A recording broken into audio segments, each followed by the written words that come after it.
ትግራይን በቁጥጥር ስር ካላደረኩ ተኝቼ አላደርኩም። አንድ የትግራይ ተወላጅ መጠራጠር አለበት ብያለሁ።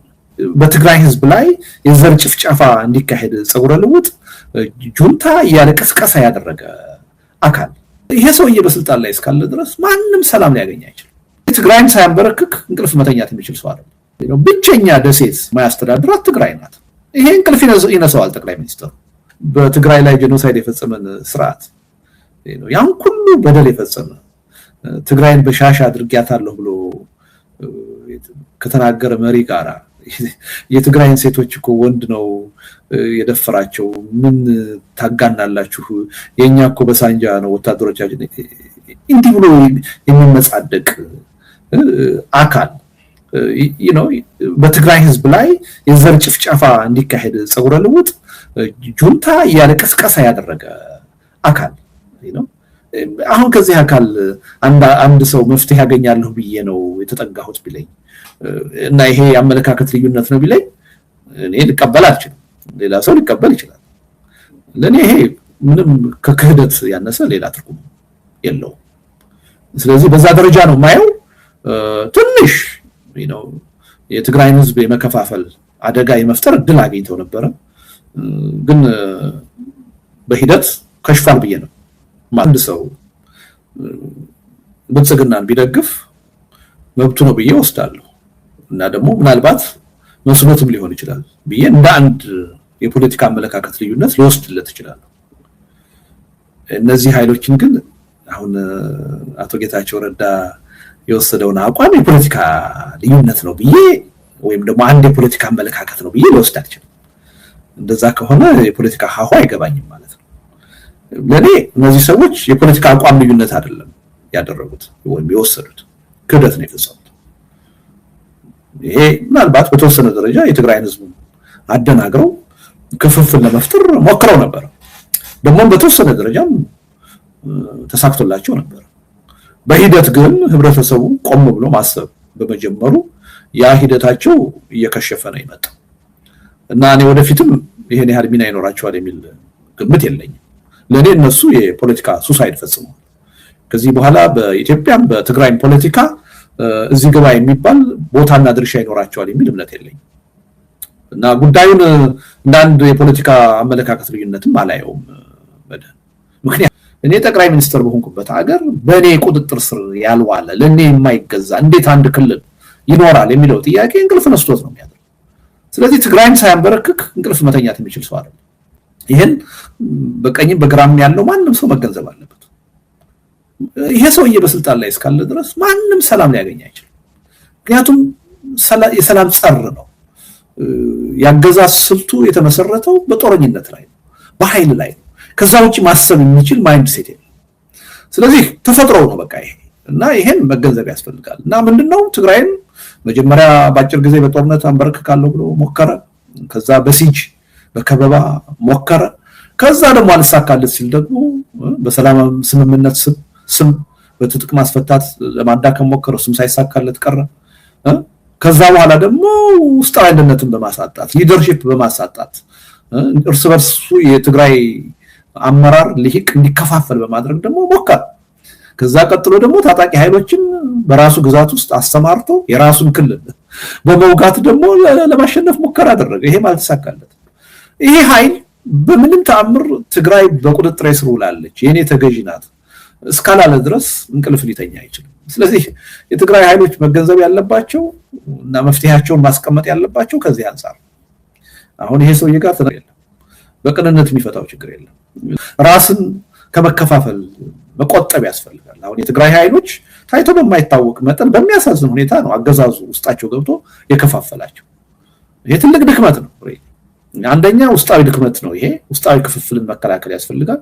ሁለተኛ ከውስጣዊ ድክመትን መከፋፈልን በላይ ደግሞ የጎንዮሽ ጸብን ቅራኔን ማቆም ያስፈልጋል። አንዳንድ ጊዜ አሁን በዚህ ትግራይ ኃይሎች የሚያነሱት ነገር ሳስብ ይገርመኛል። እዚህ እኛ መድረክ እንኳን ስጋብዛቸው የፕሪቶሪያውን ስምምነት ትጥሳላችሁ ተብለን እንከሰሳለን አንገኝ ብለው ነው ባለፈው የቀሩት። አሁንም ጋብዘናቸዋል፣ ይገኛሉ አይገኙም አላውቅም።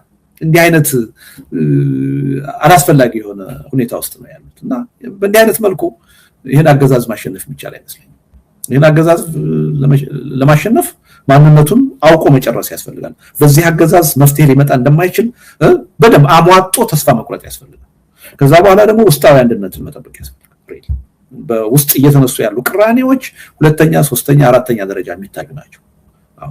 ውስጣዊ ቅራኔ ተባብሶ ያገዛዙ እጅ በርትቶ የትግራይ ኃይሎች ከተበታተኑ የትግራይ ህዝብ ሊደርሺፕ ካጣ ትግራይ ህልውና አይኖራትም። ይሄ መታወቅ አለበት። ከዛም በላይ ግን ከጎረቤት ጋር ከሌሎች በኢትዮጵያ ውስጥ ያሉ አገዛዙን ከሚታገሉ ኃይሎች ጋር የፖለቲካ ቅራኔን በውይይት በድርድር መፍታት ያስፈልጋል። በዚህ ላይ ብዥታ ያለው ሰው እውነታውን አልተረዳው። ለዚህ ነው የሚያሳዝነኝ። አሁን አንዳንዶቹ ከትግራይ ወጥተው አዲስ አበባ መጥተው ከብልጽግና ጋራ ከዶክተር አብይ ጋራ አብረን ሰርተን የትግራይን ችግር እንፈታለን ሲሉ በጣም የሚያስቀውና የሚያስገርመው ከዛም አልፎ የሚያሳዝነው ለዛ አሳፋሪ ነገር ነው። ስለዚህ ማንም የትግራይ ተወላጅ ይሄን እውነታ መገንዘብ አለበት። ይሄን ካልተገነዘበ ሪያሊቲውን አላወቀውም። ካላወቀው ደግሞ በመፍትሄውም ዙሪያ ተገቢ ድርሻ ሊኖረው ይችላል ብዬ አላምንም። ስለዚህ ወዴት ነው የሚሄደው? ያየነው እኮ ነው። ወደ ጦርነት የመግባቱ እድል ሰፊ ነው። ይሄ መንግስት ፕሪቶሪያንም ሲፈርም ከዛም ባለው ሂደት የተሻለ ጊዜ ነው እየጠበቀ የነበረው። ያችን የጦርነት አጀንዳዬን የማንበርከክ አጀንዳዬን ተፈጻሚ ላደርጋት እንድችል የሚያመቸኝ ጊዜና ሁኔታ መቼ ነው ብሎ እየጠበቀ ነው የነበረው እና ኤኒ ታይም ያቺ ሁኔታ ተፈጥራለች ብሎ ሲል በጦርነት መቀጠሉ አይቀርም። አሁንም ለዛ ነው ከበባ እየፈጸመ ያለው ዝግጅት እያደረገ ያለው እያንዳንዷን ዕለት ነው ለጦርነት ዝግጅት እያደረገ ያለው። ይሄን መንግስት በማስወገድ ረገድ አሁን ተቃዋሚዎቹ የውስጥ ተቃዋሚዎች ማለት ነው አገር ቤት ያሉ የታጠቁ ኃይሎች አሁን እያሉት እንዳለው ወደ ትብብር ከሄዱ መንግስትን መጣል የሚያቀታቸው አይመስለኝም። በጣም ሰፊ ድል ነው የሚኖራቸው። ምክንያቱም ይሄ መንግስት ከዚህ በኋላ መዋጋት የሚችል መንግስት አይደለም። በተናጠል ኦላን ማሸነፍ የቻለ መንግስት አይደለም። ቲዲኤፍን ማሸነፍ የቻለ መንግስት አይደለም። ፋኖን ማሸነፍ የቻለ መንግስት አይደለም። አሁን የሀገር ውስጥ ተቃዋሚዎች እንደውም ከውጭ ኃይሎች ጋር ተባብረው ይሄን መንግስት የሚዋጉት ከሆነ ይሄ መንግስት ለወራትም የመቀጠል እድል የለውም። ስለዚህ መንግስትን ከስልጣን የማውረዱ ጉዳይ ብዙም አሳሳቢ ጉዳይ አይመስለኝም። የሚቻል ነው የሚመስለኝ። የዛ አይነት ሁኔታም አፍጥጦ እየመጣ ይመስለኛል። ትልቁ ጥያቄ ያለው ግን እነዚህ የታጠቁ ኃይሎች ይሄን መንግስት አስወግደው ኢትዮጵያን ማስቀጠል ይችላሉ ወይ? እውነተኛ የሆነ ዲሞክራሲያዊ የሆነ ስርዓት ማምጣት ይችላሉ ወይ የሚለው ትልቅ ጥያቄ ያለበት ነው። ምክንያቱም አሁን እየተባበሩ ያሉት የጋራ የሚሉት ጠላት ስላላቸው ነው።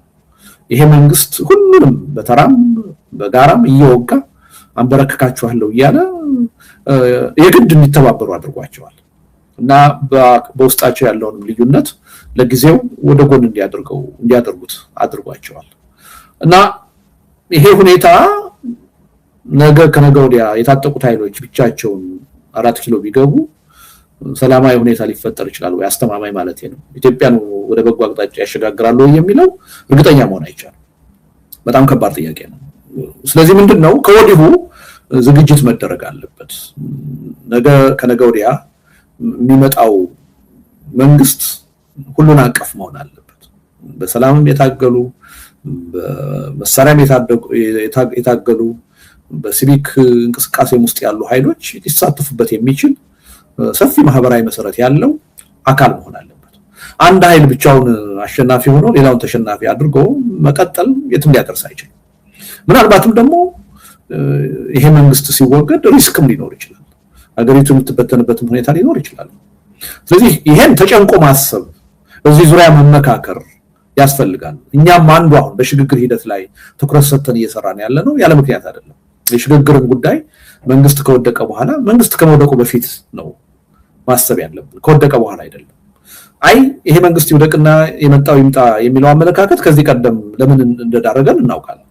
ስለዚህ ሪሊ የፖለቲካ ኃይሎች የታጠቁም ያልታጠቁ ይሄን መንግስት ስንጥለው እንዴት ነው የምንተካው፣ ምን አይነት ችግር ነው የምናቋቁመው የሚለውን አጀንዳ ዛሬውኑ ትኩረት ሰጥተው መነጋገር አለባቸው። መነጋገር ብቻ አይደለም፣ ወደ አንድ መግባባት መምጣት አለባቸው እና ኢትዮጵያን በእርግጠኝነት ከዚህ አገዛዝ ማግስት ወዴት አቅጣጫ ይዘዋት እንደሚሄዱ በትክክል ለህዝቡም ለዓለም አቀፉ ህብረተሰብ ማሳየት አለባቸው የሚል እምነት አለኝ እና የኛም አሁን ስብስብ አንዱ ጥረት በዚህ የሽግግር ጥያቄ የራሱን መነሻ ሐሳብ እያቀረበ ሊወያዩበት እንዲችሉ ማገዝ ነው እና ይሄ አሳሳቢ ጥያቄ ነውና ሁሉም ሊያስብበት ሊጨነቅበት ይገባል።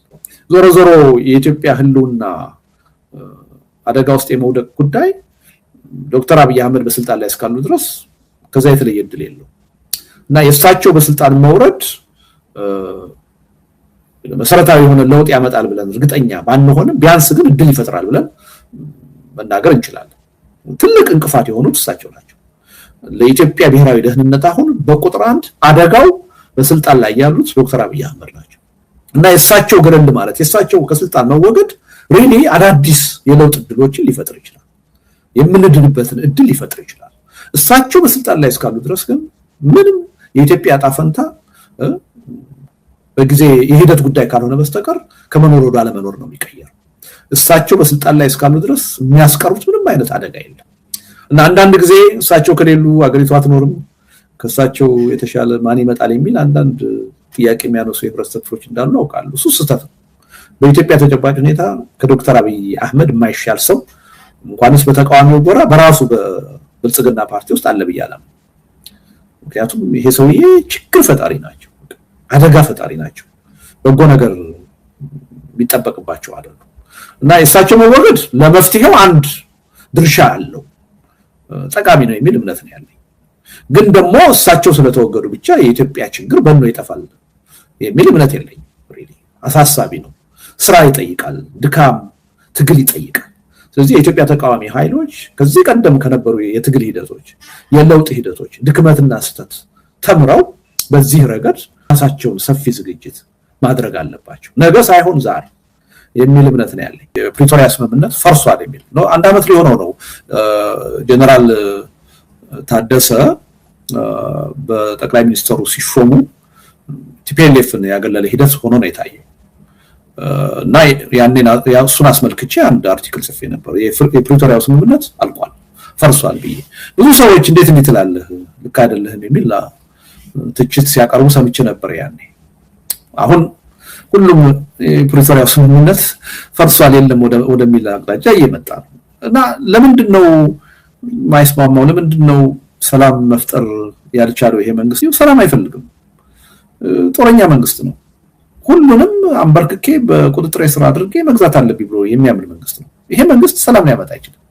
አሁን በኢትዮጵያ ተጨባጭ ሁኔታ ሁሉንም ክልል በደካማ ሁኔታም ቢሆን ገዢው ፓርቲ ነው የሚያስተዳድረው። ብቸኛ ደሴት በገዢው ፓርቲ የማያስተዳድራት ትግራይ ናት። ይሄ እንቅልፍ ይነሳዋል ጠቅላይ ሚኒስትሩ። እኔ ጠቅላይ ሚኒስትር በሆንኩበት ሀገር በእኔ ቁጥጥር ስር ያልዋለ ለእኔ የማይገዛ እንዴት አንድ ክልል ይኖራል የሚለው ጥያቄ እንቅልፍ ነስቶት ነው የሚያደርገው። ስለዚህ ትግራይን ሳያንበረክክ እንቅልፍ መተኛት የሚችል ሰው አይደለም።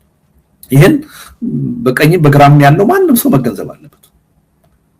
ይሄ ሰውዬ በስልጣን ላይ እስካለ ድረስ ማንም ሰላም ሊያገኝ አይችልም። ምክንያቱም የሰላም ጸር ነው። ያገዛዝ ስልቱ የተመሰረተው በጦረኝነት ላይ ነው፣ በኃይል ላይ ነው። ከዛ ውጪ ማሰብ የሚችል ማይንድ ሴት የለም። ስለዚህ ተፈጥሮ ነው በቃ ይሄ እና ይሄን መገንዘብ ያስፈልጋል። እና ምንድነው ትግራይን መጀመሪያ በአጭር ጊዜ በጦርነት አንበረክካለሁ ብሎ ሞከረ። ከዛ በሲጅ በከበባ ሞከረ። ከዛ ደግሞ አልሳካለት ሲል ደግሞ በሰላም ስምምነት ስም በትጥቅ ማስፈታት ለማዳከም ሞከረ። እሱም ሳይሳካለት ቀረ። ከዛ በኋላ ደግሞ ውስጣዊ አንድነትን በማሳጣት ሊደርሺፕ በማሳጣት እርስ በርሱ የትግራይ አመራር ልሂቅ እንዲከፋፈል በማድረግ ደግሞ ሞከረ። ከዛ ቀጥሎ ደግሞ ታጣቂ ኃይሎችን በራሱ ግዛት ውስጥ አስተማርቶ የራሱን ክልል በመውጋት ደግሞ ለማሸነፍ ሙከራ አደረገ። ይሄ ማለት ተሳካለት። ይሄ ኃይል በምንም ተአምር ትግራይ በቁጥጥር ስር ውላለች የኔ ተገዢ ናት እስካላለ ድረስ እንቅልፍ ሊተኛ አይችልም። ስለዚህ የትግራይ ኃይሎች መገንዘብ ያለባቸው እና መፍትሄያቸውን ማስቀመጥ ያለባቸው ከዚህ አንፃር። አሁን ይሄ ሰውዬ ጋር ተነጋግረሽ ምንም የምትፈቺው ችግር የለም፣ በቅንነት የሚፈታው ችግር የለም። ለዚህ ነው ስለዚህ ይሄ ኃይል ወዶ ሳይሆን በህዝብ ትግል ተገዶ መንበርከክ አለበት ለሰላም። እንዲንበረከክ ደግሞ በተናጠል የሚሆን ትግል የለም። ህዝባዊ ትብብር ያስፈልጋል፣ የትግል ትብብር ያስፈልጋል። ይሄን ማወቅ ያስፈልጋል። ራስን ከመከፋፈል መቆጠብ ያስፈልጋል። አሁን የትግራይ ኃይሎች ታይቶ በማይታወቅ መጠን በሚያሳዝን ሁኔታ ነው አገዛዙ ውስጣቸው ገብቶ የከፋፈላቸው። ይሄ ትልቅ ድክመት ነው።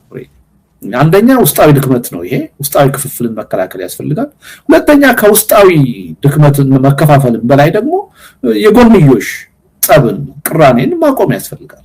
ከጎረቤትሽ ከአፋር፣ ከአማራ፣ ከኦሮሚያ ጋር እየተጣላሽ አገዛዙን ማሸነፍ አይቻልም። የህዝቡ ትግል መተባበር አለበት። ስለዚህ እነዚህ ነገሮች ሁሉ ግምት ውስጥ መግባት አለባቸው። ስለዚህ በተናጠል የሚመጣ ለውጥ የለም። ይሄ ትግል የጋራ ትግል መሆን አለበት። ምክንያቱም ችግሩ የጋራ ነው። ሁላችንም የህልውና ፈተና የገጠመን። ይሄን የህልውና ፈተና ደግሞ ያመጣብን አንድ ኃይል ነው፣ የብልጽግና አገዛዝ ነው፣ ጠቅላይ ሚኒስትሩ ናቸው። ስለዚህ የምንቀምረው መፍትሄ ከዚህ ጋር የሚጣጣምና የተቃኘ መሆን አለበት። አንዳንድ ጊዜ አሁን በዚህ ትግራይ ኃይሎች የሚያነሱትን ነገር ሳስብ ይገርመኛል። እዚህ እኛ መድረክ እንኳን ስጋብዛቸው የፕሪቶሪያውን ስምምነት ትጥሳላችሁ ተብለን እንከሰሳለን አንገኝ ብለው ነው ባለፈው የቀሩት። አሁንም ጋብዘናቸዋል፣ ይገኛሉ አይገኙም አላውቅም። እንዲህ አይነት አላስፈላጊ የሆነ ሁኔታ ውስጥ ነው ያሉት እና በእንዲህ አይነት መልኩ ይሄን አገዛዝ ማሸነፍ የሚቻል አይመስለኝም። ይሄን አገዛዝ ለማሸነፍ ማንነቱን አውቆ መጨረስ ያስፈልጋል። በዚህ አገዛዝ መፍትሄ ሊመጣ እንደማይችል በደንብ አሟጦ ተስፋ መቁረጥ ያስፈልጋል። ከዛ በኋላ ደግሞ ውስጣዊ አንድነትን መጠበቅ ያስፈልጋል። በውስጥ እየተነሱ ያሉ ቅራኔዎች ሁለተኛ፣ ሶስተኛ፣ አራተኛ ደረጃ የሚታዩ ናቸው። ውስጣዊ ቅራኔ ተባብሶ ያገዛዙ እጅ በርትቶ የትግራይ ኃይሎች ከተበታተኑ የትግራይ ህዝብ ሊደርሺፕ ካጣ ትግራይ ህልውና አይኖራትም። ይሄ መታወቅ አለበት። ከዛም በላይ ግን ከጎረቤት ጋር ከሌሎች በኢትዮጵያ ውስጥ ያሉ አገዛዙን ከሚታገሉ ኃይሎች ጋር የፖለቲካ ቅራኔን በውይይት በድርድር መፍታት ያስፈልጋል። ማለዘብ ያስፈልጋል። መተባበር ያስፈልጋል። ያን ለማድረግ ደግሞ ብዙ የሚጠበቅ ነገር አለ። የኔ ብቻ ሐሳብ ይደመጥ፣ ካሁን በፊት ሰራው የነበረው ነገር ሁሉ ትክክል ነው፣ አሁንም የምሰራው ትክክል ነው፣ ወደፊትም የምሰራው ትክክል ነው ከሚል ትዕቢት መወጣት አለበት። ያለፈውን በደንብ ማንጸባረቅ፣ ምን ስተሰርቼ ነው ይሄ ሁሉ ችግር የተፈጠረው? ይሄን ማረም እንዴት ነው የምችለው? ህዝቡን ይቅርታ መጠየቅ የለብኝም? ስተቴን ማረሜን በአደባባይ መናገር የለብኝም? እንዴት አድርጌ ነው ይሄን ሁኔታ ማለዘው የሚለው ነገር ሁሉ ግምት ውስጥ መግባት አለበት። እና ሪሊ የገጠመን ችግር እጅግ ከባድና ውስብስብ ስለሆነ መፍትሄው በዛው መጠን ጥንቃቄ የተሞላበት በሆደ ሰፊነት የሚታይ መሆን አለበት የሚል እምነት አለ። ትግራይን በቁጥጥር ስር ካላደረኩ ተኝቼ አላደርኩም የሚለውን አንድ የትግራይ ተወላጅ መጠራጠር አለበት ብያለሁ። በዚህ ላይ ብዥታ ያለው ሰው እውነታውን አልተረዳው። ለዚህ ነው የሚያሳዝነኝ። አሁን አንዳንዶቹ ከትግራይ ወጥተው አዲስ አበባ መጥተው ከብልጽግና ጋራ ከዶክተር አብይ ጋራ አብረን ሰርተን የትግራይን ችግር እንፈታለን ሲሉ በጣም የሚያስቀውና የሚያስገርመው ከዛም አልፎ የሚያሳዝነው ለዛ አሳፋሪ ነገር። ስለዚህ ማንም የትግራይ ተወላጅ ይሄን እውነታ መገንዘብ አለበት። ይሄን ካልተገነዘበ ሪያሊቲውን አላወቀውም። ካላወቀው ደግሞ በመፍትሄው ዙሪያ ተገቢ ድርሻ ሊኖረው ይችላል ብዬ አላምንም። ስለዚህ ወዴት ነው የሚሄደው? ያየነው ነው። ወደ ጦርነት የመግባቱ እድል ሰፊ ነው። ይሄ መንግስት ፕሪቶሪያንም ሲፈርም ከዛም ባለው ሂደት የተሻለ ጊዜ ነው እየጠበቀ የነበረው። ያችን የጦርነት አጀንዳዬን የማንበርከክ አጀንዳዬን ተፈጻሚ ላደርጋት እንድችል የሚያመቸኝ ጊዜና ሁኔታ መቼ ነው ብሎ እየጠበቀ ነው የነበረው እና ኤኒ ታይም ያቺ ሁኔታ ተፈጥራለች ብሎ ሲል በጦርነት መቀጠሉ አይቀርም። አሁንም ለዛ ነው ከበባ እየፈጸመ ያለው፣ ዝግጅት እያደረገ ያለው። እያንዳንዷን ዕለት ነው ለጦርነት ዝግጅት እያደረገ ያለው። ጠቅላይ ሚኒስትሩ ሚድል ኢስት እንዲህ አይነት ክራይሲስ ውስጥ ገብቶ ብቸኛ መሪ ነው። አውሮፕላን አስነስቶ ዱባይ ይሄዳል። ለዱባይ መንግስት አስበው አይደለም ለሚያካሂደው ጦርነት ከዱባይ የሚገኘው ገንዘብና መሳሪያ መቋረጥ የለበት፣ መቀጠል አለበት። ለዚህ የፈለገው አይነት ሪስክ ይወስዳል። ይሄን ነው ያየነው እና ይሄ መንግስት ሌት ተቀን እየሰራ ያለው የጦርነት ዝግጅት ነው። ልማት እኮ ከቆመ ቆይቷል። ለዚህ ነው እኮ አበባ መትከል፣ ችግኝ መትከል፣ የኮሪደር መብራት ማብራት፣ ቤት ማፍረስ፣ ትልቅ የልማት ወይም ሎጂ መስራት በፕራይቬት ሴክተር ሊሰራ የሚችል ማለት ነው። እንደ ትልቅ የልማት ጥያቄ እኮ ተጋኖ በመንግስት ሚዲያ የምትሰሚው እኮ ልማት ስለቆመ እኮ ስትራቴጂክ የሆነ ቁም ነገር ያለው ህዝቡን ከድህነት የሚያወጣ ስራ ፈጣሪ የሆነ ልማት ቆሟል። ይሄ መንግስት 24 ሰዓት የጦርነት ዝግጅት ነው ሲያደርግ የሚውለው። በየሀገሩ እየዞረ የጦር መሳሪያ ሲሸምት ነው የሚውለው በብድርም በካሽ። ስለዚህ እንዲህ አይነት መንግስት ባለበት ሁኔታ በሰላም ችግርን ይሄ መንግስት ይፈታል ብሎ መጠበቅ የዋህነት ነው። በትግል ነው። ትግሉ ግን አንድ ገጽ ብቻ አይደለም ያለው። የመረረው መልስ አጥቻለሁ ያለው ጠመንጃ አንስቷል። እሱን ማንም ማስቆም አይችልም። ለዛም ኃላፊነት መውሰድ ያለበት አገዛዙ። ሌላው ህዝብ ግን በሰላማዊ ህዝባዊ እምቢተኝነት መታገል አለበት። 7 ዓመት ወደ 1.5 ሚሊዮን ህዝብ ነው አልቋል የሚባለው አይደለም። በሰላማዊ ህዝባዊ እምቢተኝነት 1.5 ሚሊዮን ህዝብ ቢሞት አይደለም ቢሰለፍ ይሄን አምባገነን መንግስት ያንበረክከዋል። በቀናት ውስጥ ትልቅ መሳሪያ ነው ህዝባዊ እምቢተኝነት። ስለዚህ ይሄን አውቀን ሁሉም ይሄ በብሔር ጥላቻ ውስጥ መግባታችንን በፖለቲካ አይዲዮሎጂ መከፋፈላችንን ወደ ጎን አስቀምጠን ህዝባዊ እምቢተኝነት እንዲቀጣጠል እና በህዝብ ትግል ይሄ አገዛዝ እንዲበረከክ ማድረግ ያስፈልጋል። እና ይሄን ደግሞ የታጠሩ ተገደው ትጥቅ ትግል ውስጥ የገቡ ኃይሎችም ሊደግፉ ይገባል የህዝቡን የሰላማዊ እምቢተኝነት ትግል። ምክንያቱም እዚህ ሀገር ሰላም ቢመጣ የበለጠ የሚጠቀሙት ጠመንጃ አንስተው ጫካ የገቡት ኃይሎች ናቸው። ምክንያቱም በእያንዳንዱ ቀን እነሱ ህይወታቸው ሪስክ ውስጥ በመድፍ ይደበደባሉ፣ በክላሽን ያልቃሉ፣ በድሮን ይደበደባሉ። በእያንዳንዱ ቀን ሪስክ ውስጥ ነው ህይወታቸው። እኔ አሁን በጦርነት የመሞት ሪስክ የለኝም። ስለዚህ ሰላም ቢመጣ ከኔ በላይ ተጠቃሚ የሚሆኑት ጠመንጃ አንስተው የሚዋጉት ወንድሞቼ እህቶቼ ናቸው። ስለዚህ ህዝቡ በሰላማዊ ትግል እንቅስቃሴ እንዲያደርግ የራሱን ድርሻ እንዲወጣ ነፃነትን ውጤትን ከታጠቁ ኃይሎች ብቻ ቁጭ ብሎ መጠበቅ እንደሌለበት አጀንዳውን ደግፈው መቆም አለባቸው። እኛ ብቻ ታግለን ሞተን ለውጥ እንድናመጣና አጠብቅ የራስን ድርሻ ተወጣ ማለት አለባቸው። እኛ አሁን እየተንቀሳቀስን ያለነው በዚህ ዙሪያ ያለው ክፍተት እንዲሞላ የኢትዮጵያ ህዝብ ከጦርነት መፍትሄ መጠበቁን አቁሞ ራሱ መስዋዕትነት እንዲከፍል እንዲታገል የዚህን አገዛዝ እድሜ እንዲያሳጥር ነው ጥረት እያደረግን ያለነው እና ትግሉን ፈርጀ ብዙ ሁኔታ ውስጥ እንደሆነ መገንዘብ ያስፈልጋል። ከሁሉም በላይ ግን በዚህ ትግል አሸናፊ ለመሆን የተሻለ ውጤት ለማምጣት ከተፈለገ አገዛዙን አውቆ መጨረስና በዚህ አገዛዝ ያለን ተስፋ አሟጦ መጨረስ ያስፈልጋል። በምንም ተአምር ከዚህ አገዛዝ የሚጠበቅ መፍትሄ የለም። እንደሱ ቢሆንማ እኔ አንድ ሰው ብልጽግናን ቢደግፍ መብቱ ነው ብዬ ወስዳለሁ እና ደግሞ ምናልባት መስሎትም ሊሆን ይችላል ብዬ እንደ አንድ የፖለቲካ አመለካከት ልዩነት ሊወስድለት ይችላል። እነዚህ ኃይሎችን ግን አሁን አቶ ጌታቸው ረዳ የወሰደውን አቋም የፖለቲካ ልዩነት ነው ብዬ ወይም ደግሞ አንድ የፖለቲካ አመለካከት ነው ብዬ ልወስድ አልችልም። እንደዛ ከሆነ የፖለቲካ ሀሁ አይገባኝም ማለት ነው። ለኔ እነዚህ ሰዎች የፖለቲካ አቋም ልዩነት አይደለም ያደረጉት ወይም የወሰዱት ክህደት ነው የፈጸሙት።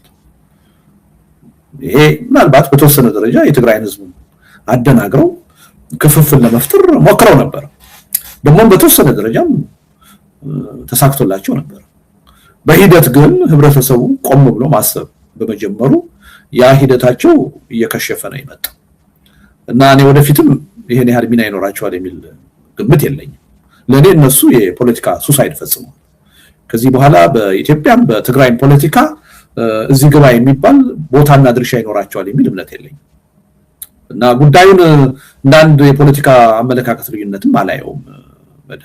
ምክንያቱም በትግራይ ላይ ጄኖሳይድ የፈጸመን ስርዓት ነው ያን ሁሉ በደል የፈጸመ ትግራይን በሻሻ አድርጊያታለሁ ብሎ ከተናገረ መሪ ጋራ የትግራይን ሴቶች እኮ ወንድ ነው የደፈራቸው ምን ታጋናላችሁ የኛ እኮ በሳንጃ ነው ወታደሮቻችን እንዲህ ብሎ የሚመጻደቅ አካል በትግራይ ህዝብ ላይ የዘር ጭፍጨፋ እንዲካሄድ ጸጉረ ልውጥ ጁንታ ያለቀስቀሳ ያደረገ አካል አሁን ከዚህ አካል አንድ ሰው መፍትሄ ያገኛለሁ ብዬ ነው የተጠጋሁት ቢለኝ እና ይሄ አመለካከት ልዩነት ነው ቢለኝ እኔ ልቀበል አልችልም።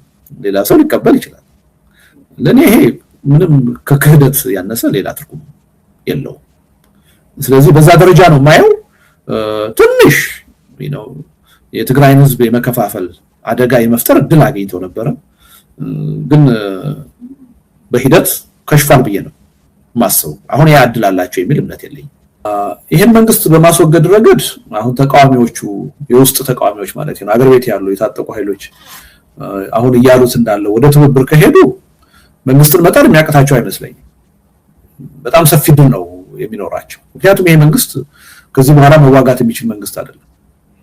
በተናጠል ኦላን ማሸነፍ የቻለ መንግስት አይደለም። ቲዲኤፍን ማሸነፍ የቻለ መንግስት አይደለም።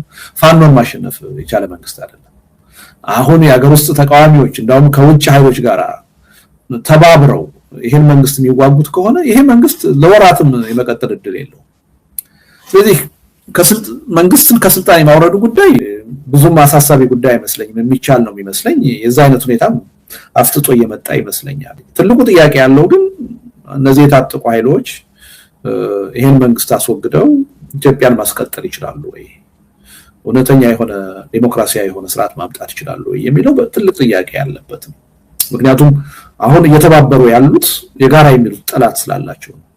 ይሄ መንግስት ሁሉንም በተራም በጋራም እየወጋ አንበረከካቸዋለሁ እያለ የግድ እንዲተባበሩ አድርጓቸዋል እና በውስጣቸው ያለውን ልዩነት ለጊዜው ወደ ጎን እንዲያደርጉት አድርጓቸዋል እና ይሄ ሁኔታ ነገ ከነገ ወዲያ የታጠቁት ኃይሎች ብቻቸውን 4 ኪሎ ቢገቡ ሰላማዊ ሁኔታ ሊፈጠር ይችላል ወይ? አስተማማኝ ማለት ነው ኢትዮጵያን ወደ በጎ አቅጣጫ ያሸጋግራሉ የሚለው እርግጠኛ መሆን አይቻልም።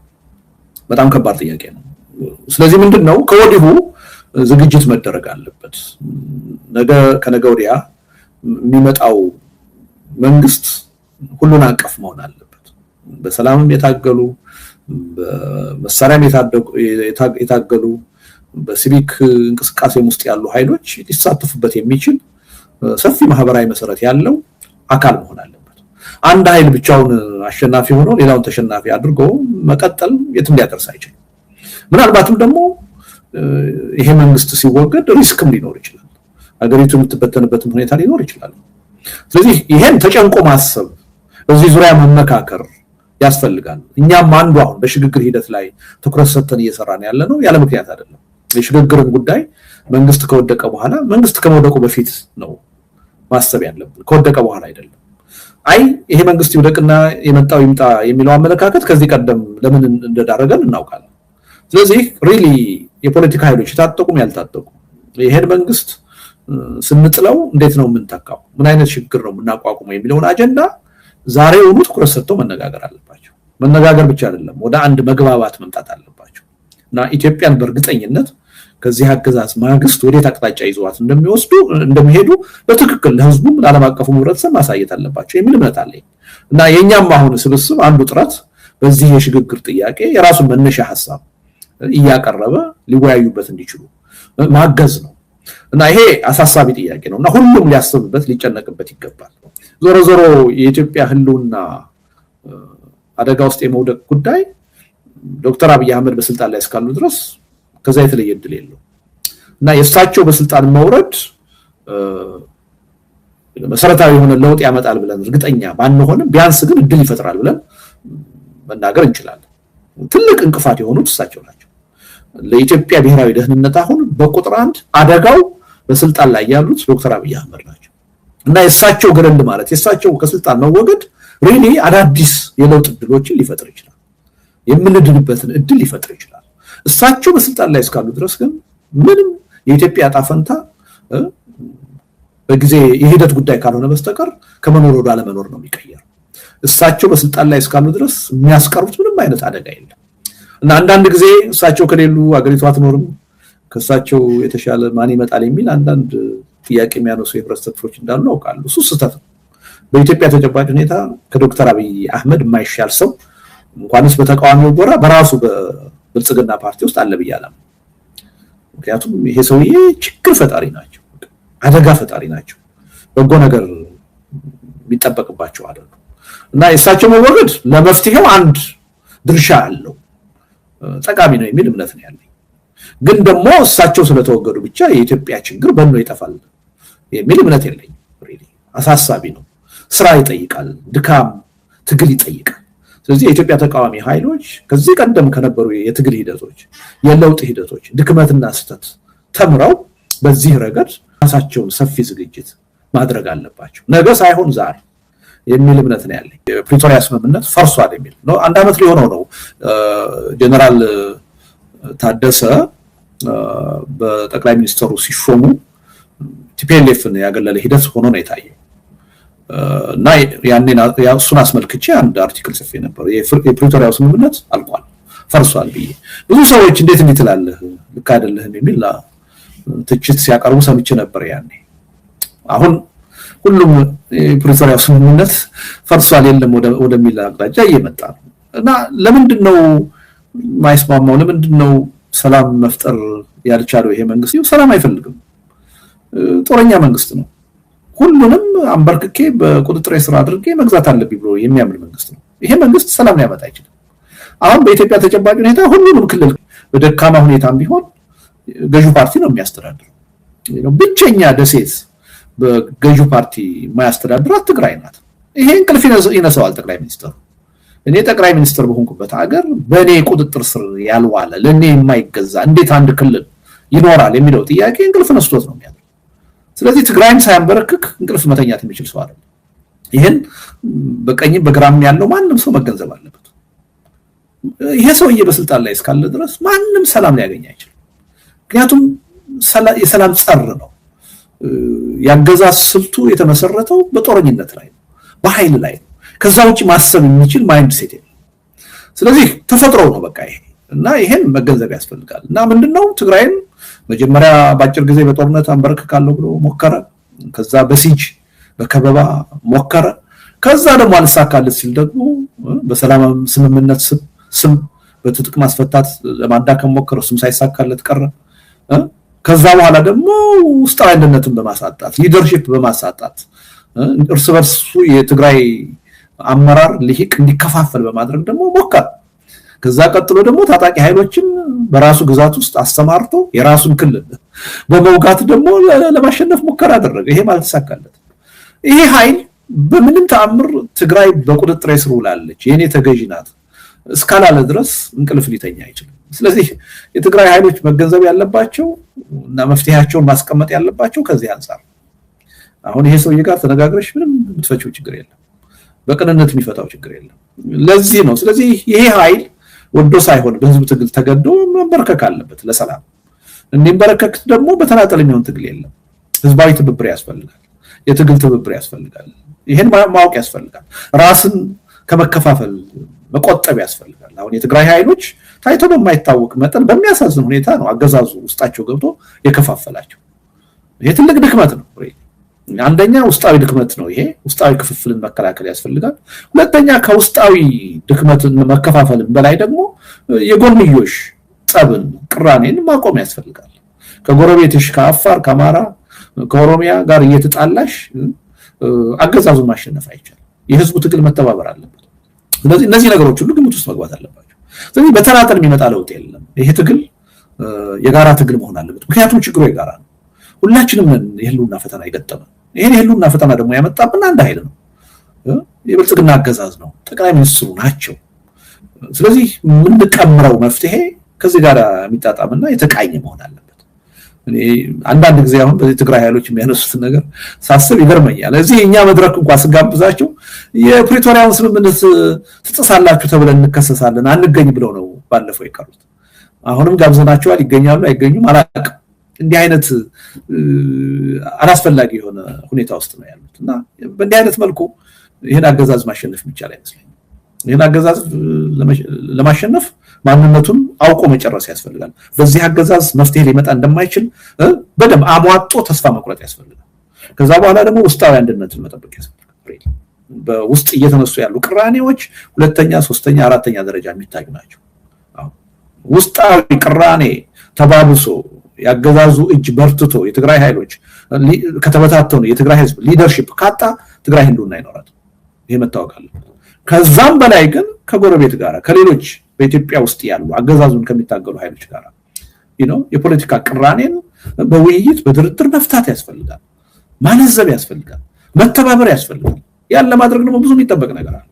የኔ ብቻ ሐሳብ ይደመጥ፣ ካሁን በፊት ሰራው የነበረው ነገር ሁሉ ትክክል ነው፣ አሁንም የምሰራው ትክክል ነው፣ ወደፊትም የምሰራው ትክክል ነው ከሚል ትዕቢት መወጣት አለበት። ያለፈውን በደንብ ማንጸባረቅ፣ ምን ስተሰርቼ ነው ይሄ ሁሉ ችግር የተፈጠረው? ይሄን ማረም እንዴት ነው የምችለው? ህዝቡን ይቅርታ መጠየቅ የለብኝም? ስተቴን ማረሜን በአደባባይ መናገር የለብኝም? እንዴት አድርጌ ነው ይሄን ሁኔታ ማለዘው የሚለው ነገር ሁሉ ግምት ውስጥ መግባት አለበት። እና ሪሊ የገጠመን ችግር እጅግ ከባድና ውስብስብ ስለሆነ መፍትሄው በዛው መጠን ጥንቃቄ የተሞላበት በሆደ ሰፊነት የሚታይ መሆን አለበት የሚል እምነት አለኝ። ትግራይን በቁጥጥር ስር ካላደረኩ ተኝቼ አላደርኩም የሚለውን አንድ የትግራይ ተወላጅ መጠራጠር አለበት ብያለሁ። በዚህ ላይ ብዥታ ያለው ሰው እውነታውን አልተረዳው። ለዚህ ነው የሚያሳዝነኝ። አሁን አንዳንዶቹ ከትግራይ ወጥተው አዲስ አበባ መጥተው ከብልጽግና ጋራ ከዶክተር አብይ ጋራ አብረን ሰርተን የትግራይን ችግር እንፈታለን ሲሉ በጣም የሚያስቀውና የሚያስገርመው ከዛም አልፎ የሚያሳዝነው ለዛ አሳፋሪ ነገር። ስለዚህ ማንም የትግራይ ተወላጅ ይሄን እውነታ መገንዘብ አለበት። ይሄን ካልተገነዘበ ሪያሊቲውን አላወቀውም። ካላወቀው ደግሞ በመፍትሄው ዙሪያ ተገቢ ድርሻ ሊኖረው ይችላል ብዬ አላምንም። ስለዚህ ወዴት ነው የሚሄደው? ያየነው እኮ ነው። ወደ ጦርነት የመግባቱ እድል ሰፊ ነው። ይሄ መንግስት ፕሪቶሪያንም ሲፈርም ከዛም ባለው ሂደት የተሻለ ጊዜ ነው እየጠበቀ የነበረው። ያችን የጦርነት አጀንዳዬን የማንበርከክ አጀንዳዬን ተፈጻሚ ላደርጋት እንድችል የሚያመቸኝ ጊዜና ሁኔታ መቼ ነው ብሎ እየጠበቀ ነው የነበረው እና ኤኒ ታይም ያቺ ሁኔታ ተፈጥራለች ብሎ ሲል በጦርነት መቀጠሉ አይቀርም። አሁንም ለዛ ነው ከበባ እየፈጸመ ያለው፣ ዝግጅት እያደረገ ያለው። እያንዳንዷን ዕለት ነው ለጦርነት ዝግጅት እያደረገ ያለው። ጠቅላይ ሚኒስትሩ ሚድል ኢስት እንዲህ አይነት ክራይሲስ ውስጥ ገብቶ ብቸኛ መሪ ነው። አውሮፕላን አስነስቶ ዱባይ ይሄዳል። ለዱባይ መንግስት አስበው አይደለም ለሚያካሂደው ጦርነት ከዱባይ የሚገኘው ገንዘብና መሳሪያ መቋረጥ የለበት፣ መቀጠል አለበት። ለዚህ የፈለገው አይነት ሪስክ ይወስዳል። ይሄን ነው ያየነው እና ይሄ መንግስት ሌት ተቀን እየሰራ ያለው የጦርነት ዝግጅት ነው። ልማት እኮ ከቆመ ቆይቷል እኮ። ለዚህ ነው እኮ አበባ መትከል፣ ችግኝ መትከል፣ የኮሪደር መብራት ማብራት፣ ቤት ማፍረስ፣ ትልቅ የልማት ወይም ሎጂ መስራት በፕራይቬት ሴክተር ሊሰራ የሚችል ማለት ነው። እንደ ትልቅ የልማት ጥያቄ እኮ ተጋኖ በመንግስት ሚዲያ የምትሰሚው እኮ ልማት ስለቆመ እኮ። ስትራቴጂክ የሆነ ቁም ነገር ያለው ህዝቡን ከድህነት የሚያወጣ ስራ ፈጣሪ የሆነ ልማት ቆሟል። ይሄ መንግስት 24 ሰዓት የጦርነት ዝግጅት ነው ሲያደርግ የሚውለው። በየሀገሩ እየዞረ የጦር መሳሪያ ሲሸምት ነው የሚውለው፣ በብድርም በካሽ። ስለዚህ እንዲህ አይነት መንግስት ባለበት ሁኔታ በሰላም ችግርን ይሄ መንግስት ይፈታል ብሎ መጠበቅ የዋህነት ነው። በትግል ነው። ትግሉ ግን አንድ ገጽ ብቻ አይደለም ያለው። የመረረው መልስ አጥቻለሁ ያለው ጠመንጃ አንስቷል። እሱን ማንም ማስቆም አይችልም። ለዛም ኃላፊነት መውሰድ ያለበት አገዛዙ። ሌላው ህዝብ ግን በሰላማዊ ህዝባዊ እምቢተኝነት መታገል አለበት። 7 ዓመት ወደ 1.5 ሚሊዮን ህዝብ ነው አልቋል የሚባለው አይደለም። በሰላማዊ ህዝባዊ እምቢተኝነት 1.5 ሚሊዮን ህዝብ ቢሞት አይደለም ቢሰለፍ ይሄን አምባገነን መንግስት ያንበረክከዋል። በቀናት ውስጥ ትልቅ መሳሪያ ነው ህዝባዊ እምቢተኝነት። ስለዚህ ይሄን አውቀን ሁሉም ይሄ በብሔር ጥላቻ ውስጥ መግባታችንን በፖለቲካ አይዲዮሎጂ መከፋፈላችንን ወደ ጎን አስቀምጠን ህዝባዊ እምቢተኝነት እንዲቀጣጠል እና በህዝብ ትግል ይሄ አገዛዝ እንዲበረከክ ማድረግ ያስፈልጋል። እና ይሄን ደግሞ የታጠሩ ተገደው ትጥቅ ትግል ውስጥ የገቡ ኃይሎችም ሊደግፉ ይገባል የህዝቡን የሰላማዊ እምቢተኝነት ትግል። ምክንያቱም እዚህ ሀገር ሰላም ቢመጣ የበለጠ የሚጠቀሙት ጠመንጃ አንስተው ጫካ የገቡት ኃይሎች ናቸው። ምክንያቱም በእያንዳንዱ ቀን እነሱ ህይወታቸው ሪስክ ውስጥ በመድፍ ይደበደባሉ፣ በክላሽን ያልቃሉ፣ በድሮን ይደበደባሉ። በእያንዳንዱ ቀን ሪስክ ውስጥ ነው ህይወታቸው። እኔ አሁን በጦርነት የመሞት ሪስክ የለኝም። ስለዚህ ሰላም ቢመጣ ከኔ በላይ ተጠቃሚ የሚሆኑት ጠመንጃ አንስተው የሚዋጉት ወንድሞቼ እህቶቼ ናቸው። ስለዚህ ህዝቡ በሰላማዊ ትግል እንቅስቃሴ እንዲያደርግ የራሱን ድርሻ እንዲወጣ ነፃነትን ውጤትን ከታጠቁ ኃይሎች ብቻ ቁጭ ብሎ መጠበቅ እንደሌለበት አጀንዳውን ደግፎ መቆም አለባቸው። እኛ ብቻ ታግለን ሞተን ለውጥ እንድናመጣና አጠብቅ የራስን ድርሻ ተወጣ ማለት አለባቸው። እኛ አሁን እየተንቀሳቀስን ያለነው በዚህ ዙሪያ ያለው ክፍተት እንዲሞላ የኢትዮጵያ ህዝብ ከጦርነት መፍትሄ መጠበቁን አቁሞ ራሱ መስዋዕትነት እንዲከፍል እንዲታገል የዚህን አገዛዝ እድሜ እንዲያሳጥር ነው ጥረት እያደረግን ያለው እና ትግሉን ፈርጀ ብዙ ሁኔታ ውስጥ እንደሆነ መገንዘብ ያስፈልጋል። ከሁሉም በላይ ግን በዚህ ትግል አሸናፊ ለመሆን የተሻለ ውጤት ለማምጣት ከተፈለገ አገዛዙን አውቆ መጨረስና በዚህ አገዛዝ ያለን ተስፋ አሟጦ መጨረስ ያስፈልጋል። በምንም ተአምር ከዚህ አገዛዝ የሚጠበቅ መፍትሄ የለም። እንደሱ ቢሆንማ እኔ አንድ ሰው ብልጽግናን ቢደግፍ መብቱ ነው ብዬ ወስዳለሁ እና ደግሞ ምናልባት መስሎትም ሊሆን ይችላል ብዬ እንደ አንድ የፖለቲካ አመለካከት ልዩነት ሊወስድለት ይችላል። እነዚህ ኃይሎችን ግን አሁን አቶ ጌታቸው ረዳ የወሰደውን አቋም የፖለቲካ ልዩነት ነው ብዬ ወይም ደግሞ አንድ የፖለቲካ አመለካከት ነው ብዬ ሊወስድ አልችልም። እንደዛ ከሆነ የፖለቲካ ሀሁ አይገባኝም ማለት ነው። ለኔ እነዚህ ሰዎች የፖለቲካ አቋም ልዩነት አይደለም ያደረጉት ወይም የወሰዱት፣ ክህደት ነው የፈጸሙት። ይሄ ምናልባት በተወሰነ ደረጃ የትግራይን ህዝብ አደናግረው ክፍፍል ለመፍጠር ሞክረው ነበር። ደግሞ በተወሰነ ደረጃም ተሳክቶላቸው ነበር። በሂደት ግን ህብረተሰቡ ቆም ብሎ ማሰብ በመጀመሩ ያ ሂደታቸው እየከሸፈ ነው የመጣው እና እኔ ወደፊትም ይሄን ያህል ሚና ይኖራቸዋል የሚል ግምት የለኝም። ለኔ እነሱ የፖለቲካ ሱሳይድ ፈጽመዋል። ከዚህ በኋላ በኢትዮጵያም በትግራይም ፖለቲካ እዚህ ግባ የሚባል ቦታና ድርሻ ይኖራቸዋል የሚል እምነት የለኝም እና ጉዳዩን እንዳንድ የፖለቲካ አመለካከት ልዩነትም አላየውም።